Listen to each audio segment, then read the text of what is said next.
then within a couple of years of this, my father comes home one day and says he's got this really wonderful job opportunity to move to Taiwan. And it's like, Taiwan, where, is that a place? What is that? What do they do there? He says, oh, it's part of China. I said, China? You know, they don't even speak English there. I mean, I said, we can't go there. Well, this is where Taiwan is. This is China, Hong Kong, Philippines, you know, basically Southeast Asia. So within a month, we were on our way to Taiwan, and I was uprooted. You know, against my better judgment, against my will, I had made all these conditions. You know, I'm not going unless you take my dog. I'm not going unless we get a house with a pool and a pool table. I was pretty obnoxious as a kid, and I really didn't want to leave my friends or my places I was familiar with. But let's see, here I am, a few weeks after we moved to Taiwan, and they brought my dog. But this is the house we lived in, and this is what it looked like around our house. These are really old slides, so you can't quite see the color and all, but you can see that this is the setting that I ended up in. From, you know, you guys know what New Jersey looks like, right? So then this is what was next for me. These beautiful mountains with rice paddies. You know, I looked out from where I was sitting a few seconds ago in that last picture. If I looked out to the right, I saw this. If I looked out to the left, I saw this. If I looked out my bedroom window, I saw the city of, that was Tianmu and Taipei. It was really a different world. This is the way the people lived in Taiwan. There were lots of little villages like this. You know, incredibly beautiful, scenic to me. This is where we went grocery shopping. If you wanted poultry, you get ducks, chickens. If you wanted fish, it was really exotic. Beautiful foods. But really different, not anything that I'd ever seen before or was used to. This is kind of funny and kind of gross, but that's a snake, and it was alive a few seconds ago, and he's cutting it up the middle with a scissor. This is their version of Viagra. So somebody gets to eat the gallbladder, and then they make soup out of the rest of it. But this is the snake market. Anyway, so here I was. I was 14 years old. I was a kid from New Jersey. And I was here in this really exotic place. For me, it was very exotic, you know. It was something totally unfamiliar to me. And so a theme among people that move to other countries, and I'm sure maybe some of you have experienced this too, is that there comes a time, it may be a few days, a few weeks, or months, when you suddenly realize how different a place you're in, and they call that culture shock. And you know it when it happens. It's like this awakening. You suddenly realize, wow, you know, this is a really different place from what I'm used to, and the people and the things they do and the way they think are really different than all of the assumptions I've had for the rest of, from my other life. But you move past this sort of period of shock, and then at least I began to really appreciate where I was and what I was seeing. And, I saw all this wonder around me, all these amazing buildings and places, and the culture was rich, and I started getting interested in it. And I started looking for these places and trying to find what there was. And so I became something of a traveler. So here's me and a bunch of my buddies. This is right around when we were finishing up high school, because I went to high school in Taiwan. And we would just put on our backpacks and just either hitchhike or jump on buses or trains or whatever we could. And we were starting to look for those places, those beautiful places, like we wanted to find the ideal beach where the water was really clean and clear, where there were no other people, where we could go surfing. That was our ideal. So here we are on our quest for beaches. And there were wonderful beaches in Taiwan. This is one of our favorite ones. You can see there's nobody there. The water is calm and clear, great for snorkeling.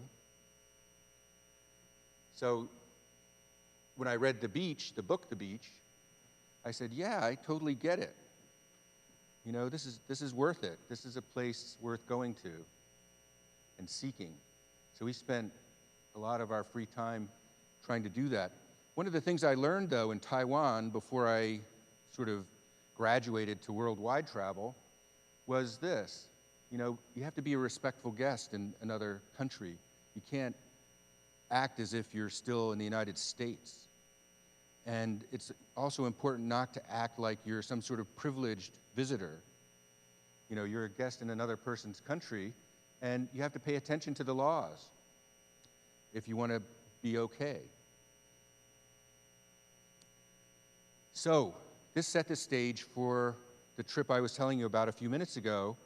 Once I'd graduated from college, I'd gotten back in touch with this friend of mine, Mike, and we made a plan. We were going to travel around the world.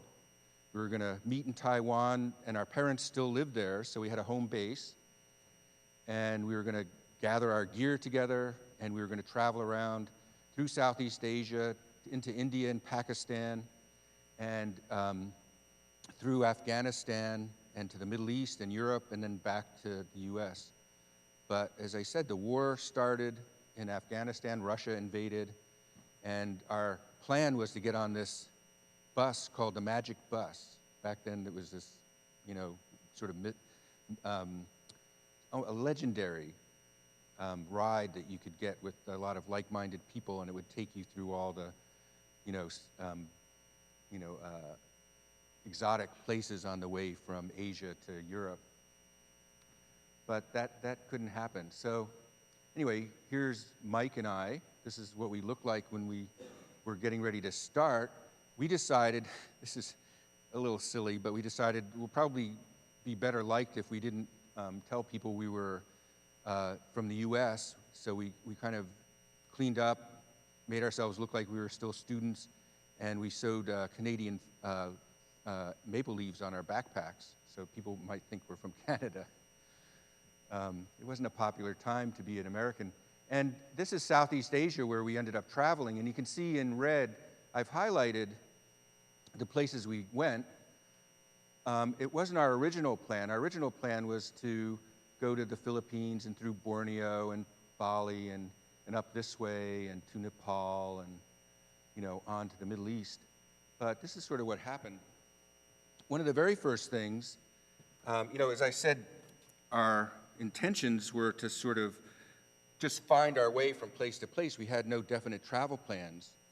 And so the first thing that happened was that a business associate of my father said, well, you know, my company has freighters and we sail to Hong Kong. Maybe, you know, your son and his friend would like to take one of our freighters to Hong Kong. So we got a trip from the harbor in Taiwan, not Taipei, but in Taiwan to Hong Kong on a freighter called the Lucky Ocean.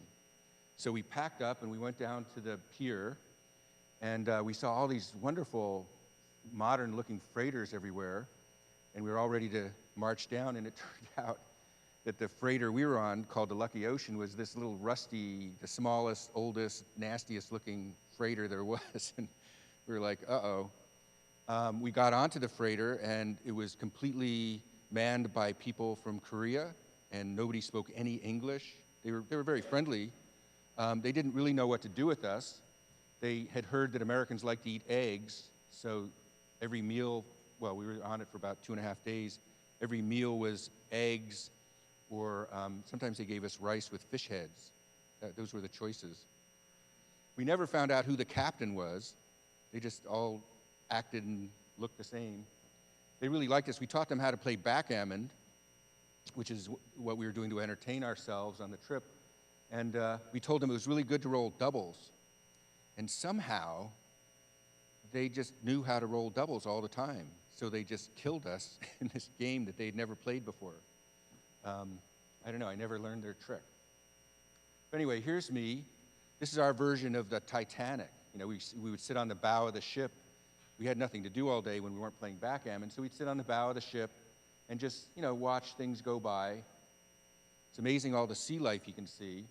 But we saw really amazing things from that ship. You know, these Chinese junks, It was really beautiful. Oops. Here's a sunset. And then we arrived in Hong Kong, and this was the weirdest thing for us. They just pulled up to the port and said, okay, bye. We said, well, where's customs? They said, oh, find a police station somewhere, you'll be all right. They just put us off, and so this is where we were wandering along. We were just walking along this roadway, looking at Hong Kong and thinking, we're here illegally, like we're just a couple of backpackers. What's going to happen to us?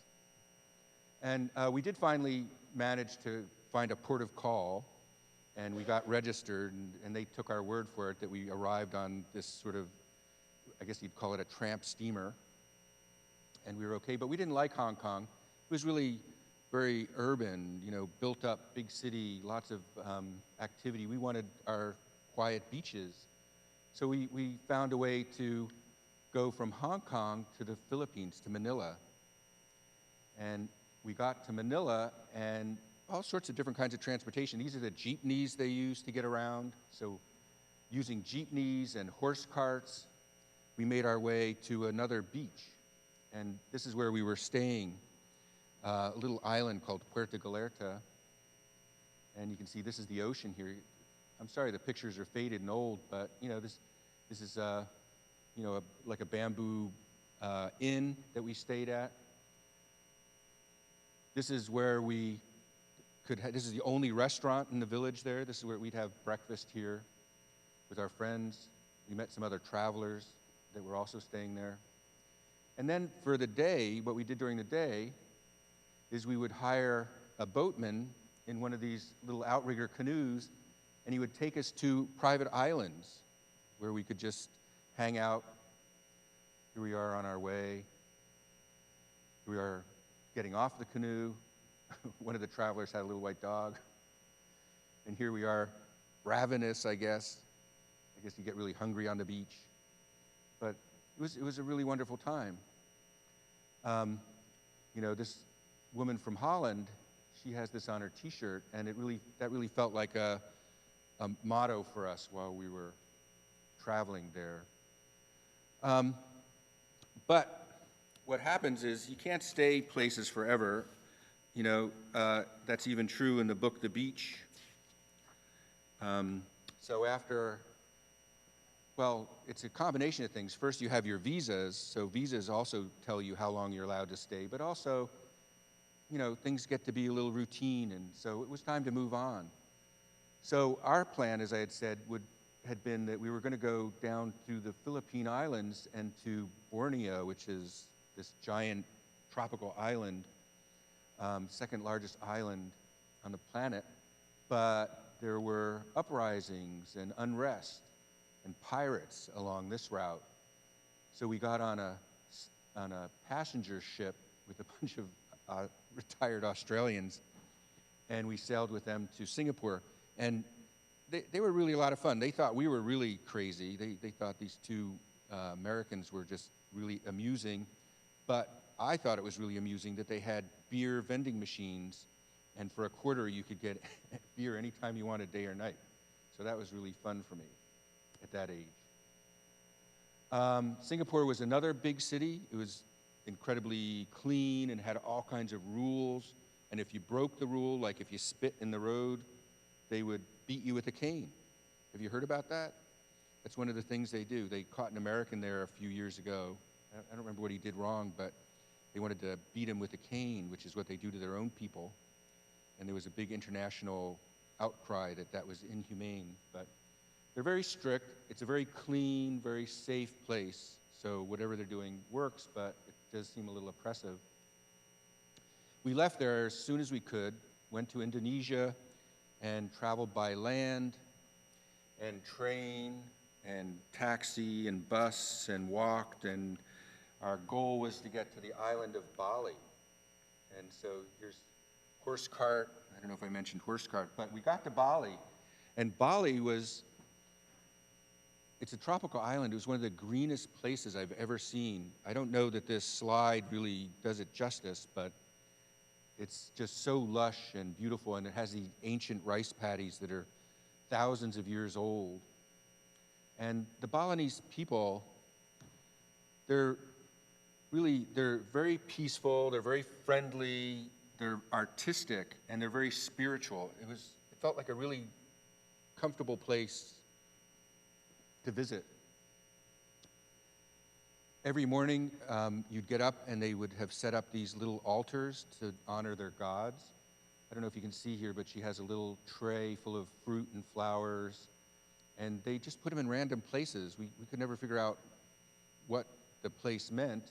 Maybe it was a shrine, maybe it was, some sort of honor or, remembering an ancestor. But they were all over. Almost every week there was a holiday where the whole town or village would close down, and they'd walk around with these headdresses on. These are really cool. They're these really tall trays full of fruit.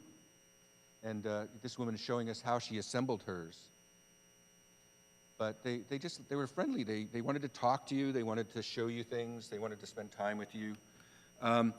There's a lot of art everywhere you go in Bali. These are temples and shrines.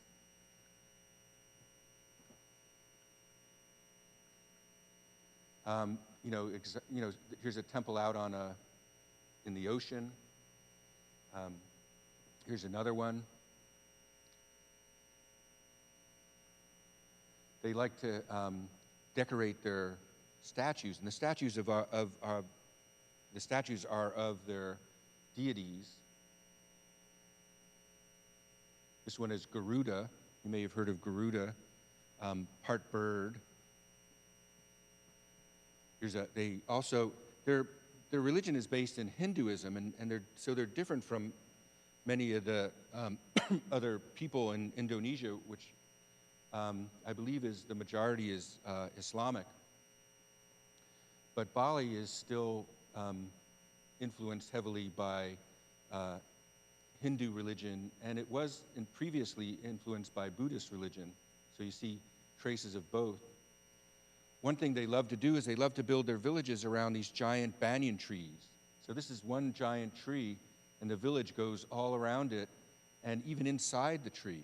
They even use the tree itself to be part of their buildings.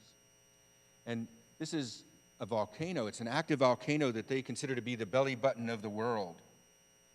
Well, they call it the navel of the world, Argun.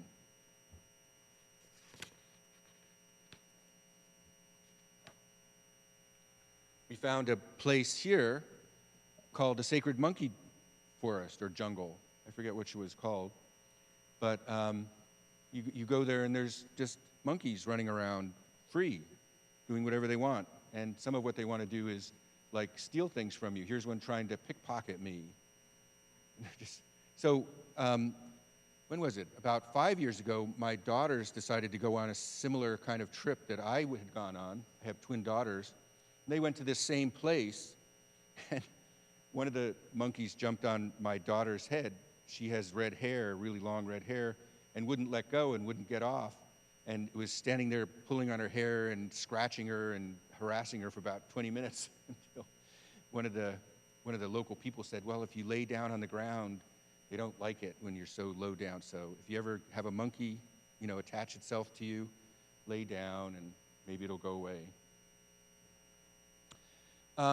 In Bali, there were beautiful beaches, and we spent a lot of time at the beaches, and there were famous surfing spots like Uluwatu, and so, we visited all those places. Sunset was a very special time in Bali. All the people who lived near the shoreline would go and watch the sun go down, so that's what's happening here. And when the sun finally went down, people would look for that green flash. I never saw it. I don't even know if it exists, but everybody would cheer and clap, and then they would go home and have dinner. But again, because of visas, we had to move on. So the next thing we did was went overland back through Indonesia. And, by this time had sort of shifted a little bit. We no longer thought in terms of, 1 day, 2 days. It was more weeks or months in a place. We're kind of almost becoming timeless, and we were starting to really appreciate where we were. we'd stop and just hang out with people. And this woman was in a bird market, and she loved birds, and she was telling us all about exotic birds she had. We would eat with the local people. I thought this was like really a little bit too much, but the people in Indonesia have restaurants outside with chairs like this. And the reason they have chairs like that is because they don't want the rats to be running around and biting them on the feet while they're eating. So they keep their feet up on these bars. We visited some incredible temples. This is one called Borobudur. Borobudur was built when Indonesia was influenced by Buddhists. And so it's in honor of the Buddha. And they took an entire mountain and turned it into a shrine. And it's covered with these bell-shaped shrines, and each one has a Buddha inside.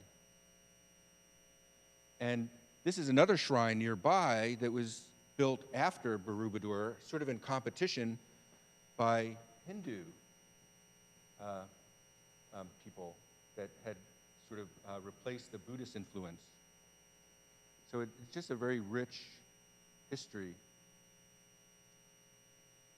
This is Prambanan, is what this one's called. We made it through Indonesia, viewing these places, and got into Sumatra. Sumatra was, I don't know, maybe a little bit too far out for us. It got a little bit uncomfortable, like we had gone too far off of the main drag and gotten ourselves into parts of the world that were maybe too remote for, we were just, we were 25-year-old guys traveling around with not very many resources, mostly trying to hitchhike or ride on local buses. This is a volcano in Sumatra, and this is all jungle, and they were talking about the kind of tigers that live out here, and they had vampire bats that would fly over in big flocks that would just look really ominous. And there weren't very many people in this part of Sumatra. We were going through it on bus, and we'd see little outposts or small farmhouses like this once in a while. The bus broke down and got a flat, and the driver and the ticket agent just got off the bus and spent 2 or 3 hours fooling around and trying to fix the tire. There weren't any gas stations or garages or tow trucks or anything that you could use for resources. But eventually the bus got us to a part of Sumatra that we really wanted to go to called Lake Toba, which was considered a resort area. This is how the people in Lake Toba live. But when we got there, they were thrilled to see that they had some tourists that had some foreign money to spend. So they put us up in a house like this on Lake Toba. And this is Lake Toba. It's a giant lake in the middle of Sumatra, and it has this big island in the middle of the lake that to us looked like a perfect place for a forgotten world. We thought, wow, we're going to climb up this cliff. This waterfall here is 2,000 feet. I mean, this is a really sheer, high cliff. So Mike and I decided, well, we're going to go over there and climb it. So we went over across the island, and we hiked up to the base of the waterfall, and we started climbing up the waterfall, and we soon realized that it was a bit of a crazy adventure, and we should probably give it up. But this is looking from the waterfall out towards where our hotel was that we were staying in, that building I showed you before. The next part of the journey was we made our way to Penang, which is a city in Malaysia, and we needed some money, so we went to the bank, and while we were getting some money out of the bank, 2 Australian guys approached us and said, "Hey, mate," that's the way they talk, "we're looking for some passengers to travel on our yacht to Phuket, Thailand." And we thought, wow, this is a little suspicious because, as travelers, you want to be cautious. You don't want to just take people at their word. There's a lot of people out there trying to scam you.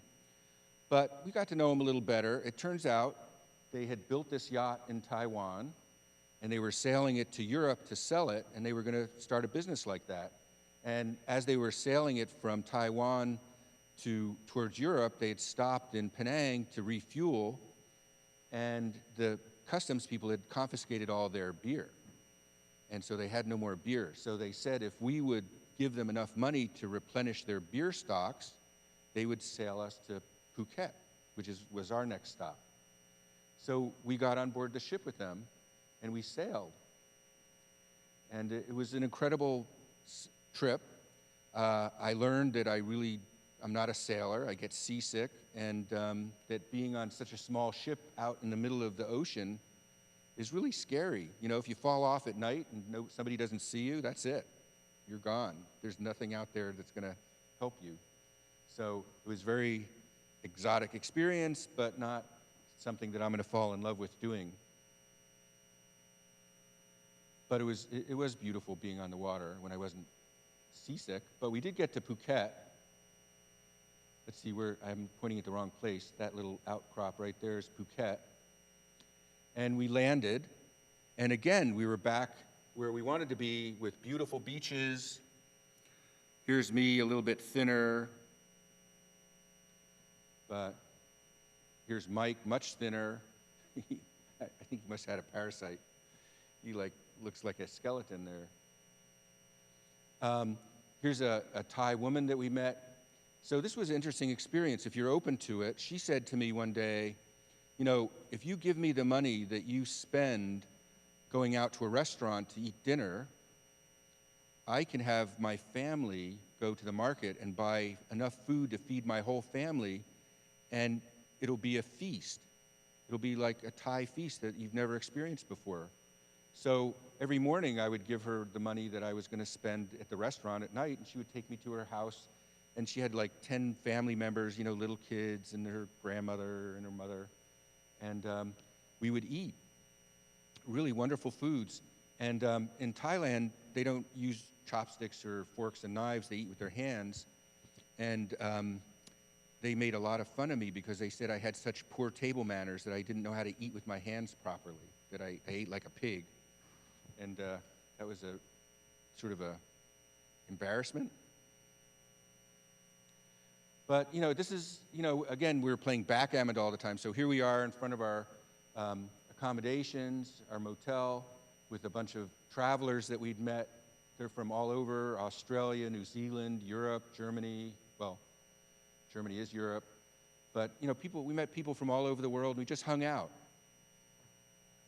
And some days we went on little adventures. Here we are. We found a really nice beach. Here we are looking back towards Phuket. We would do snorkeling and spearfishing. This is, you know, our attempt at cooking a meal that somebody could eat. There's our fish. It tasted good, didn't look good.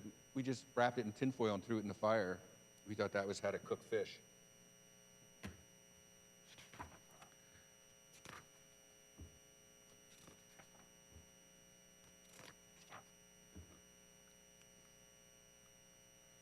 Here's Mike, and we were really happy. We sort of thought that was a nice way to honor Mike. This is looking out at the ocean from the beaches of Phuket. Now Phuket is really built up, and there's huge hotels everywhere, and that's where the tsunami was a few years ago, where all those people were killed. When we were there, it had just been discovered. If you had read the book, or if you do read the book, The Beach, it talks about a primitive place called Koh Samui that was becoming built up. And I guess Phuket was sort of like that back then. There was a bar on the beach. It was a tree that had fallen down, and some guy had carved a bar, and that was, you know, that was a place we could go and get beer or eat food. There were 3 or 4 restaurants to choose from. There was a couple of motels. There wasn't very much there. It was very primitive. Now it's just, I don't know, it's like Miami Beach. It's like, you know, the whole ocean is lined by huge, giant hotels, which is a little sad to me, but the theme of the book, The Beach, was trying to get away from that and find new places to go. Anyway, it comes a time, as I mentioned before, where it's time to move on. And so we went to Bangkok. And the city, it's an amazing city. It's big and bustling and full of wondrous things. There's the temple, just colorful. So these are temples in the palace grounds, and you can visit these temples. And they're really pretty spectacular. Here's all these little, they're like Garudas all lined up guarding the temple. And this is the temple where the Emerald Buddha is housed, because Thailand is Buddhist. And, incredible doors, gold leaf, very elaborate. And similar to Bali, they ornament their statues. And here's Mike. He keeps getting skinnier, but he's in Thailand. If you let birds free, you can earn some luck. So the street vendors will sell you a bird in a cage, and you let it free. But we didn't know, or we're not supposed to know, that the birds are trained so that they go back home to the guy's house at night, and he puts them in new cages. So it's just, just a way for, to earn a little money and gain a little luck maybe. Very spiritual. All the people in Thailand, instead of being conscripted into a military service, they go into a religious service. And so from a very young age, all the boys become monks for, I think, a year or two. You can't see them here, it's too dark, but there's a couple of them.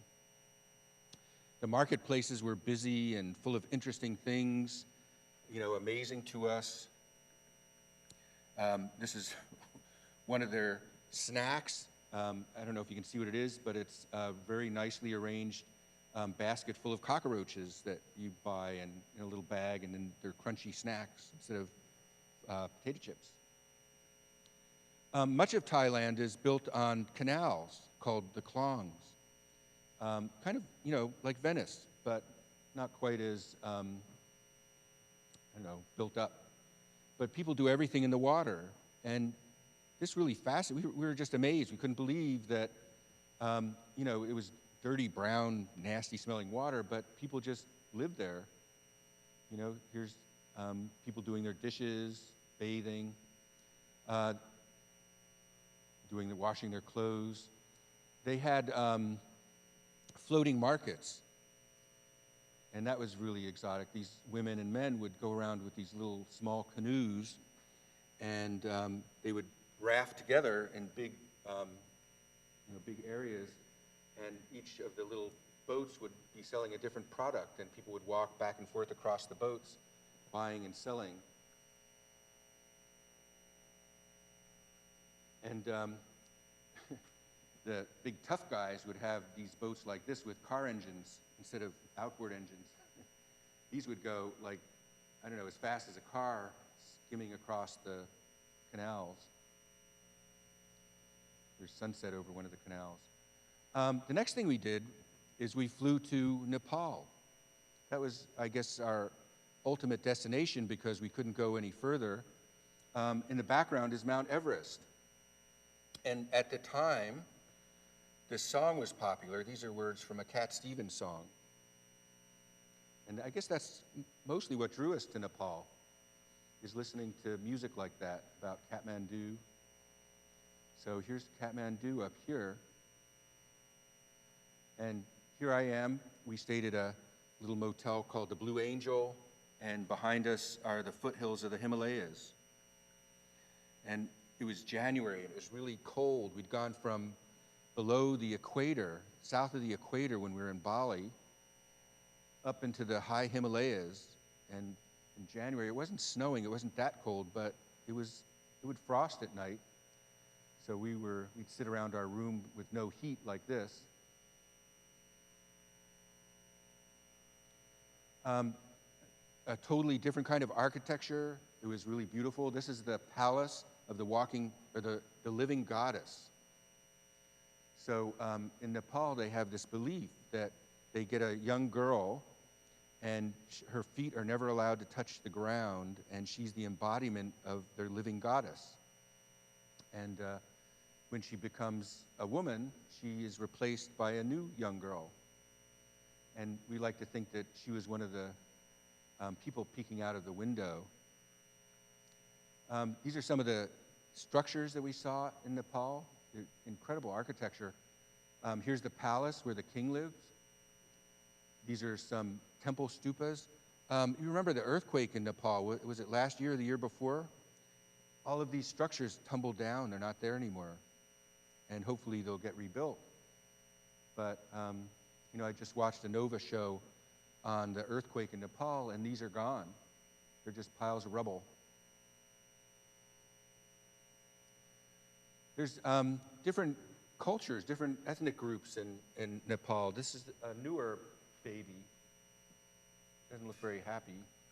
And this is a newer mom. You get to begin to recognize the different groups, the different ethnic groups. This is a Tibetan woman. I took this picture because before I had left on my trip, I had been a potter. I made pottery and sold it at art fairs, and I was really proud of the pottery I made. Well, I saw this, and I said, oh my God, I was never a potter. Look at what these people can make. Like somebody who's not even considered an artist just makes these all day long, and every single one of them was like 10 times, more elaborate, bigger, and just more interesting than what I was making. So I gave up pottery. We saw festivals. People love to have festivals. Here's all the village men cooking up a big feast, and in these giant copper cauldrons. I thought that was really great. Here's a guy back here smoking a hookah. Well, it's not really a hookah, it's more like a water pipe. This is, they have their gods like they did in Bali all around on the streets. This is Kali, the goddess of destruction, a Hindu god. And here's a street side shrine. And they put flowers and they keep them up, they take care of them every day. Here's Monkey. So Monkey is one of their deities, and he's sort of a deity of mischievousness and adventurousness, but he's innocent. So if you look closely, I don't know if you can see it from this picture, but Monkey is wearing a blindfold, and he's all covered with robes. That's because sometime after Monkey was put there, they built a temple of erotic art, or a temple of erotic pleasures across from Monkey. And because Monkey is innocent, he can't look at the erotic sculptures on the building. So they're protecting Monkey's innocence. There's Monkey in the background. We saw temples like this. This is a pretty well-known motif.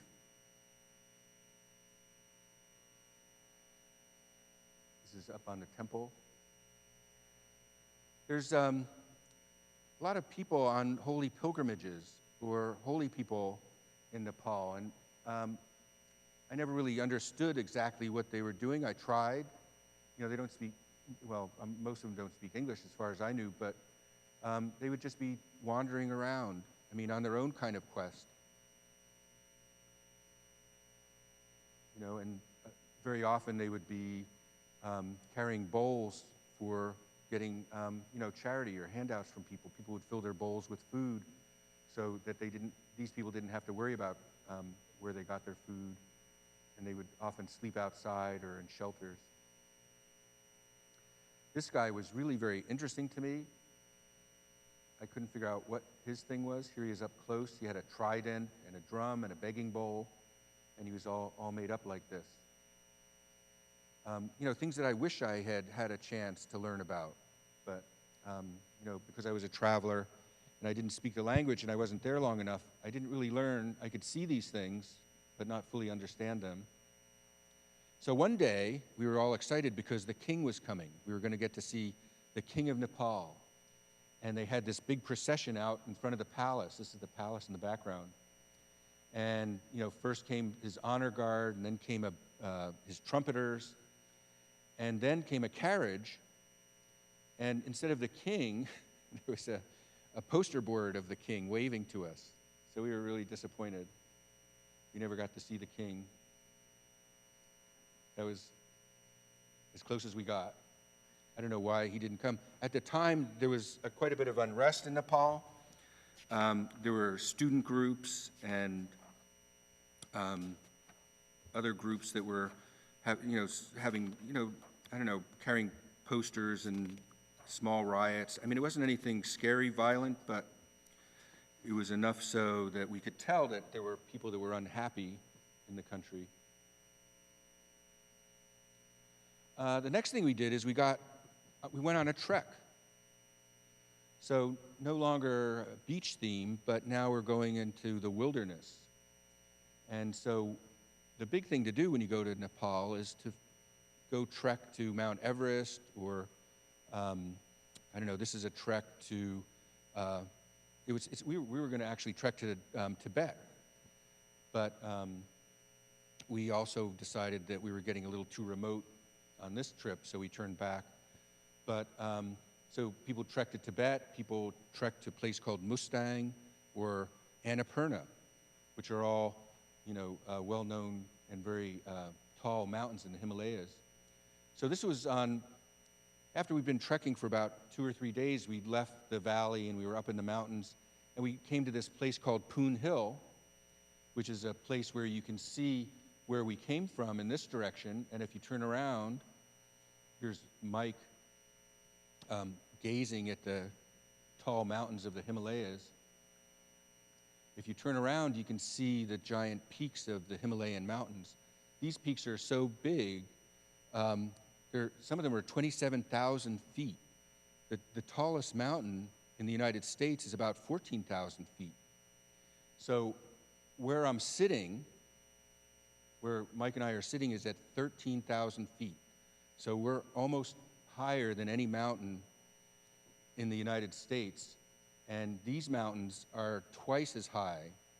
They're another 13 or 14,000 feet up above us. And this is Annapurna South, Machu Picchu, which is not the one in Chile or in Peru, but another one. It's called Fishtail Mountain. Here's a mountain called Dulgiri. So this is one of the tallest mountains, one of the 5 tallest mountains in the world. And this is one of the deepest gorge, the Kali Kandaki Gorge. It goes from about 26,000 feet all the way down to 5,000 feet. It's one of the most dramatic changes in altitude anywhere you can find. And we're just looking across at that. Using a telephoto lens, we got closer looks. This part of this mountain is taller than any mountain in the United States, just this part that we're looking at. So here's the sacred mountain, Fishtail, or Machu Picchu. The moon came up. It was like, wow, it's a magical moment. And it was a full moon, or almost full. So the Nepali people also have a sense of humor, and they're funny. So, they built this place to sit and have lunch. So because it's on a hill, Mike had to stand. Here we are, looking more ragged than ever. Here's some more of their humor. This is a men's room and a women's room, and they were marked as men and women latrines. I didn't really get the difference. I snuck into the women's room. So sunset, looking back towards where we came from. When we got back to our, when you're trekking, you stay in inns. I mean, you can camp in tents, but we stayed in little inns. And it reminded me a lot like a scene from, what is it, The Hobbits, the Hobbit movies, the scenes that they have where they're in inns where, it's kind of primitive and everybody's noisy and people are drinking different kinds of beers. Anyway, so we got back to our inn, and a traveler comes running in and goes, there's Yetis out there. And Yeti is like the Bigfoot, but it's the version of Bigfoot that you would see in the Himalayas. So Mike and I, we're kind of more down to earth, and plus we didn't use drugs, so we were kind of more aware of things around us. So we went out there and we looked and we saw that there were these Himalayan monkeys. And we thought that was really cool, that you could observe wildlife that close and that easily. The next day, we started hiking down into that deep ravine that I was telling you about. The mountains are here on the sides. You can't really see them, but here's this deep ravine. And we hiked down all day, and it was really hard on our knees. We got to the bottom. Here's a scene looking down at the villages from way up high. We got down to the bottom, and here we are at the very bottom of the ravine, and there were these incredible hot springs that we could soak in so that we could rest our muscles. It's really hard going down. And then we trekked up the river as far as we dared. We kept trekking and trekking day after day, further and further. And this is the Tibetan trade route. This is the way Tibetan merchants would bring their goods down into Nepal. So we trekked along their trails. There's these resting places. You know, this is the mountain Annapurna in the background. We're hiking around the sides of it. Monastery.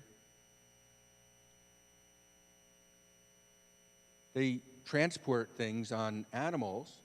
So they look like yaks, but they're not yaks. Yaks can't live below 13,000 feet, and we're not quite that high.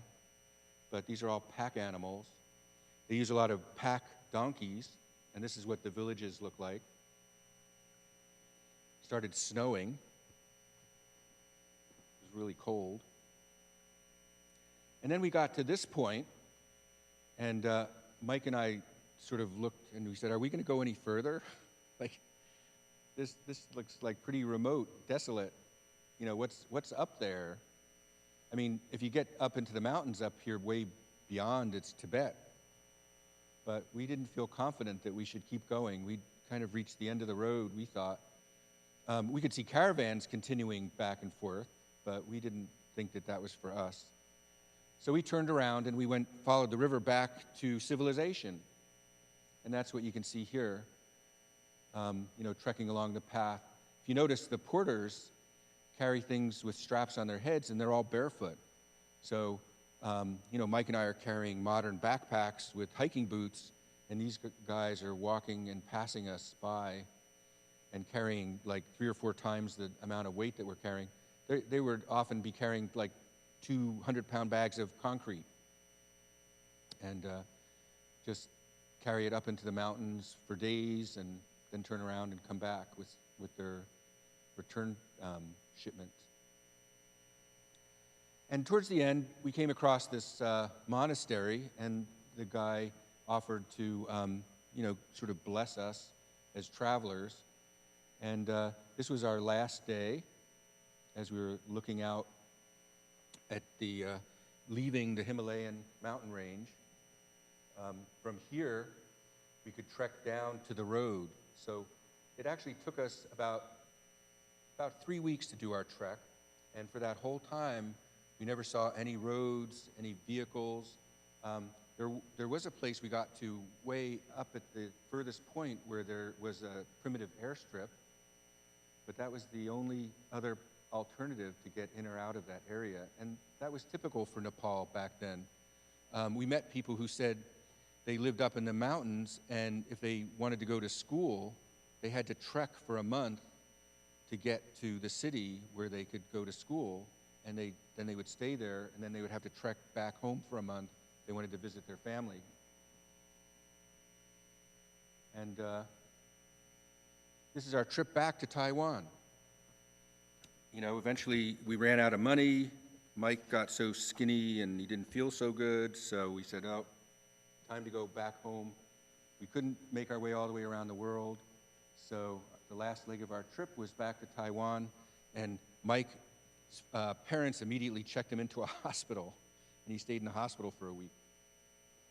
But he recovered, and here we are shortly after we returned to Taiwan. Anyway, thank you. That was my travels in Taiwan. And I don't know, do people have any questions? Anything you're interested in finding out more or finding more about? Yeah. Yeah. From Taiwan after that last picture. So I stayed in Taiwan another couple of months because my family were there and it was easy for me to stay. I was actually even offered a job by an American company there, but I decided to come back anyway, and I was really glad to come back. You know, some of what I learned on my travels was that I was really lucky to have the U.S. to live in, because I saw that even though people were happy and they had enough to live, but Americans just have it so good. I mean, we have so much more than most of the people around any other place in the world, especially those parts of the world. So I came back. They stayed there for another couple of years, and then my mother really missed her kids, so they moved back to the U.S., and they lived in California.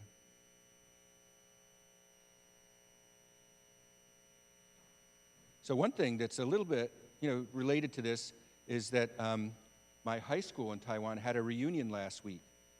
And so my sisters went back to Taiwan last week and met a bunch of their old classmates.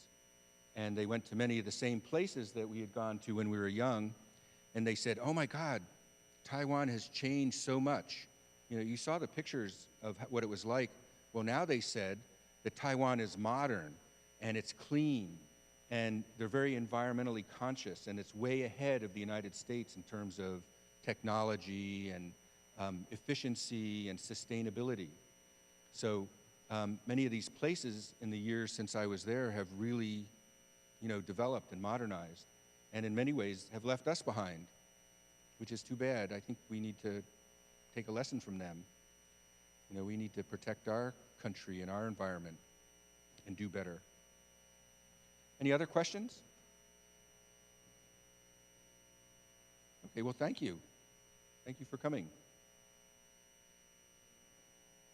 Sure.